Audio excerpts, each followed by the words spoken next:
Pernah nggak sih kalian ngerasa capek dengerin drama mobil modern yang fiturnya segudang tapi dikit-dikit indikator nyala, sensor baper, atau transmisi yang mendadak mogok pas lagi sayang-sayangnya? Di tengah gempuran SUV ganteng dan canggih yang makin mirip gadget berjalan, ternyata masih ada loh deretan mobil badak yang justru makin tua makin jadi. Yang kalau diajak masuk hutan ayo, diajak ke mall oke. Dan yang paling penting, nggak bikin mekanik langganan kalian kayak mendadak karena jarang mampir servis berat.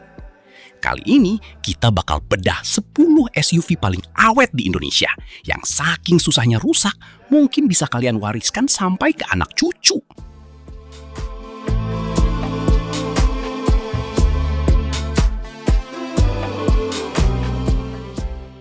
Kita buka dari kasta tertinggi, sang penguasa aspal dan lumpur, Toyota Land Cruiser.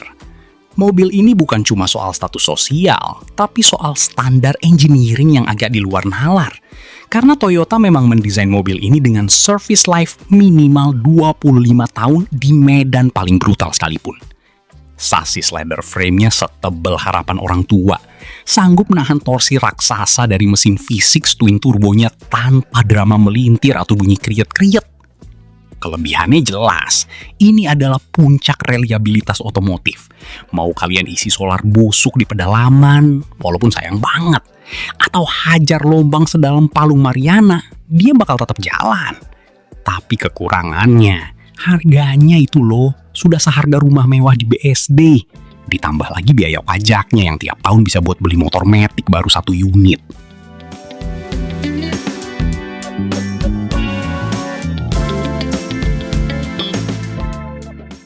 Lanjut ke mobil arogan favorit kita semua, Fortuner 2.8.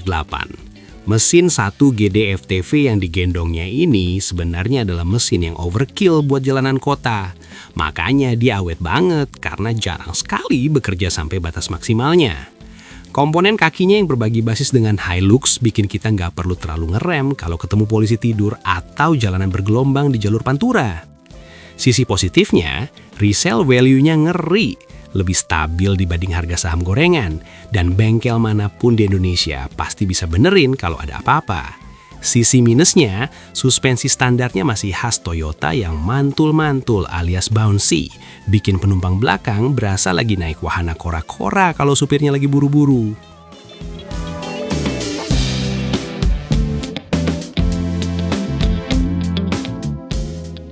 Kalau ada Fortuner, pasti ada Pajero Sport yang selalu setia nempel di spion kanan kita.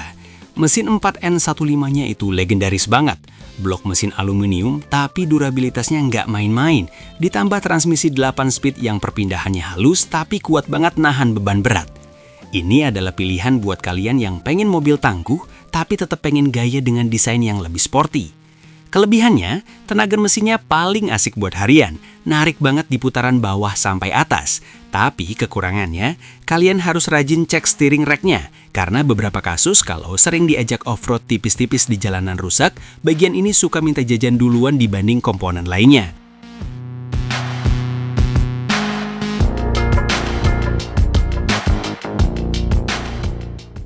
Kita turun ke kelas menengah, ada duet maut, Teras, dan Terios yang sampai sekarang masih pakai penggerak roda belakang atau RWD. Di saat para rivalnya sudah pindah ke FWD demi efisiensi, duo ini bertahan pakai gardan yang terbukti jauh lebih kuat buat nanjak penuh beban dan lebih tahan banting kalau sering lewat jalanan semi off-road. Nilai plusnya perawatannya murah banget. Saking simpelnya mesin 2N RVE ini, mungkin kalian bisa dapat spare partnya di minimarket. Nggak ada yang canda. Kekurangannya kabinnya kurang kedap dan teknologinya berasa kayak mobil dari dekade lalu. Nggak ada soft touch, semuanya serba plastik keras yang kalau diketok bunyinya tok tok tok.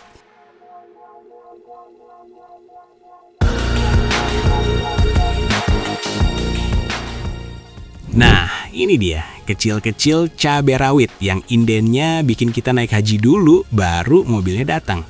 Jimny ini adalah SUV murni yang pakai sistem 4x4 mekanikal. Artinya minim sensor-sensor yang bisa korslet kalau kalian ajak main air atau lumpur. Mesin K15B-nya itu simple, efisien, dan sudah teruji di berbagai model Suzuki lainnya. Kelebihannya, durabilitas sistem penggeraknya jempolan dan desainnya timeless, nggak bakal kelihatan tua sampai 20 tahun lagi. Tapi jujur saja, kekurangannya itu ada di kenyamanan. Suspensinya keras, ruang bagasinya hampir nggak ada kalau kursi belakang tegak, dan ya itu tadi, harganya sering digoreng uping price sama oknum.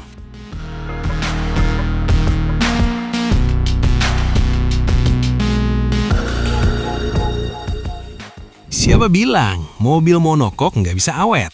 CR-V membuktikan kalau mesin seri K dari Honda itu, kalau dirawat dengan benar, bisa tembus ratusan ribu kilometer tanpa turun mesin. Versi terbaru yang hybrid pun sudah melalui pengujian berat untuk memastikan baterai dan sistem elektrikalnya nggak gampang rewel di iklim tropis kita yang panasnya minta ampun. Plusnya, ini SUV paling enak disetir di kelasnya. Handlingnya presisi dan kabinnya nyaman. Minusnya, jangan coba-coba bawa ini ke medan berat yang ekstrim, karena kaki-kakinya memang didesain buat kenyamanan aspal. Ditambah lagi, harga spare part original Honda yang sering bikin dompet agak meriang.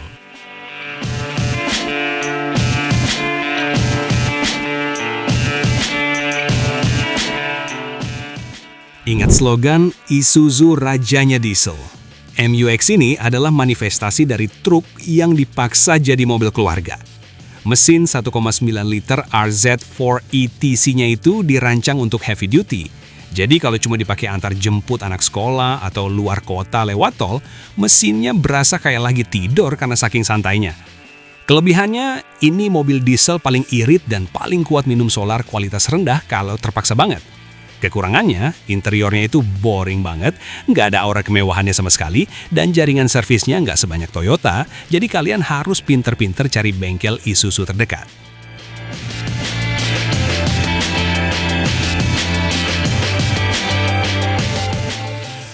Suzuki main aman dengan Grand Vitara baru ini. Mereka nggak pakai teknologi yang terlalu ribet, cuma smart hybrid ringan. Mesin K15C-nya punya 2 injektor per silinder yang bikin pembakaran lebih sempurna, tapi tetap sederhana secara mekanikal.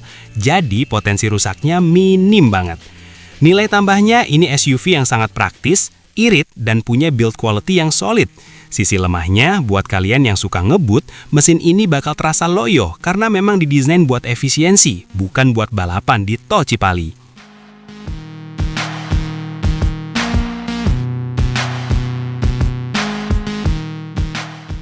Ini pilihannya kaum puris yang paham teknik. Mesin boxer dan sistem symmetrical all-wheel drive-nya itu bukan cuma gimmick, tapi engineering tingkat tinggi yang bikin distribusi bobot seimbang. Karena ini unit CBU Jepang, kualitas materialnya beda kelas, jauh lebih presisi dan tahan lama. Kelebihannya, gripnya di jalan basah itu luar biasa aman dan rasa berkendaranya sangat mekanikal. Enak banget. Kekurangannya, populasinya dikit, jadi jangan harap bisa nemu bengkel spesialisnya di setiap pengkolan jalan. Dan kalian harus rajin cek oli karena mesin boxer punya karakter yang lebih sensitif soal pelumasan.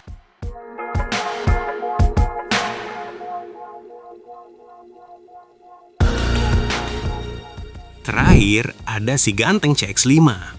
Walaupun fiturnya banyak banget, Mazda tetap pakai transmisi otomatis 6 percepatan konvensional dengan torque converter, bukan CVT. Ini adalah kunci kenapa dia lebih awet buat jangka panjang, terutama buat kalian yang sering lewat rute pegunungan atau macet-macetan parah. Plusnya, desainnya paling cantik dan interiornya berasa kayak duduk di mobil Eropa seharga miliaran. Minusnya, kaki-kakinya agak sedikit ringkih kalau kalian sering hajar lubang dengan velg besarnya yang profil bannya tipis. Jadi ya harus sedikit lebih manis kalau bawa mobil ini di jalanan rusak.